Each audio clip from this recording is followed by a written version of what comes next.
If you've fallen in love with a car like I have with a Dodge Challenger, what I'm about to share with you, I think can save you from having some buyer's regret. We look at a new car, you get in a new car, you smell a new car, and you go, oh, I gotta have that.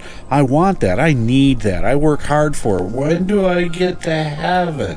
We all fall victim to something that makes us spend more than we want. I'm almost at that point with this Dodge Challenger. It's almost like you have to do mind over heart.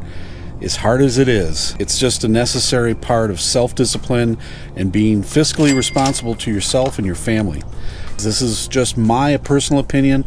What works for me, you need to figure out what works for you. Make up a spreadsheet to help me understand where I'm at, and that's the key. You take the time to start really putting out the numbers, and that act alone sometimes is enough to sort of scare you out of making the purchase, or maybe it deadens you from wanting it anymore. Maybe it makes it clinical. I don't know. You just almost go, that's not worth all this hassle. But it is a necessary act, I think, to force yourself to be disciplined, to look at the numbers. Don't talk to dealers. This is on your own. You know what you're making, and you can look and get all the information about every model vehicle that's out there, and more so. Hemi Muscle, really like his channel. He's an enthusiast through and through. He's got a reality that says if you're going to pay a huge amount of interest, you got to be ready to fork out some serious monthly payment with the interest rates that they are right now. Unless you get it for a decent rate, he's willing to walk away from his Chrysler 300C, and I admire that. I really respect it because it takes guts, it takes self-discipline to do that and to keep things in perspective and basically be an adult and know what you can and can't afford.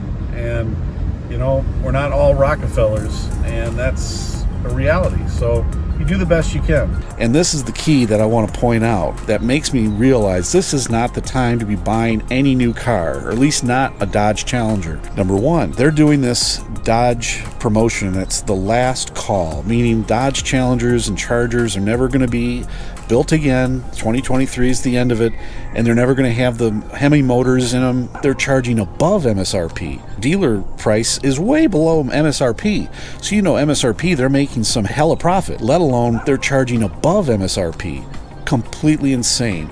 Never pay manufacturer suggested retail price, the sticker price. Never pay that. If you bought it at dealer cost or invoice cost, they're still making profit. You never ever pay MSRP. Never. The way the economy is going right now, the way the interest rates are going, those manufacturers are not going to be able to move units. And when they can't move units, those manufacturers are absolutely going to come out with incentives.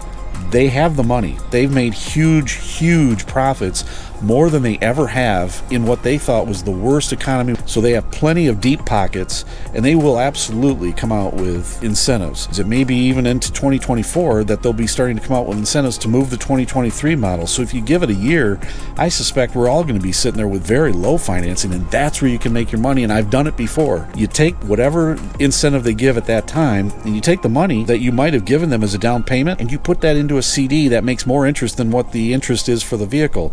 I've actually in the past taken the money that I could have paid cash for a vehicle, took it, bought a CD that was at twice the CD interest rate as to what the interest loan was because they were so low, and I'd get a 5-year CD, make double my money while I'm not paying the profits to them, I'm paying the profit to myself. Anyway, these are just these little tricks that you learn to do over time, and I think the time is coming again because they're pulling on your heartstrings to make you say, oh, you got to have it now, it's the last call, they're never going to be seen again. Well, you know what, you can always buy a used car later if it does come that way. That's my opinion. I could be completely wrong. Maybe everyone says we're in a new era now with all these supply problems, people that don't want to work, people that want to do manufacturing labor. Maybe it is a different era. I'm trying to take a deep breath. Those spreadsheets I made helps me. I'm going to right now just try to keep what I've got going, and maybe down the road we'll see what happens with the car prices, and we'll go from there.